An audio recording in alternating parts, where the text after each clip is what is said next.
القصة في السودان للي مش فاهم اللي بيحصل. في صراع بين البرهان قائد الجيش السوداني وحميدتي قائد ميليشيا الرد السريع. قوة إقليمية بتدعم ده وقوة إقليمية ودولية بتدعم ده. المثار في الفترة الأخيرة البرهان بتدعمه مصر والسعودية، والطرف الثاني حميدتي بتدعمه الإمارات والروس عن طريق الشركة الخاصة فاغنر.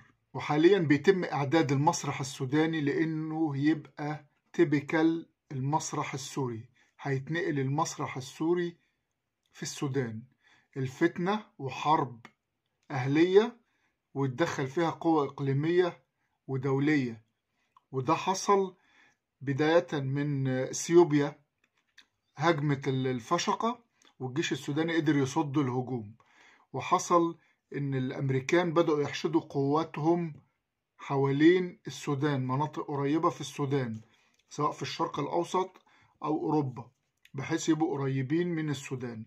وده معناه ان في خطة بتطبخ للتدخل في السودان من القوى الدولية والإقليمية، وكل واحد هيدعم طرف زي ما حصل في سوريا، وتقوم العركة والمعجنة زي ما هي دايرة دلوقتي، بس هتبقى ايه بقى؟ أطراف أكبر. متوقع الفترة الجاية أكيد الأمريكان هيعلنوا عن وفاة مواطن غربي أو حد من البعثة الدبلوماسية لأي حد من الغربيين الموجودين هناك، وتبتدي من هنا شرارة التدخل الأوروبي أو حلف الناتو بقيادة أمريكا رسميا في الحرب في السودان.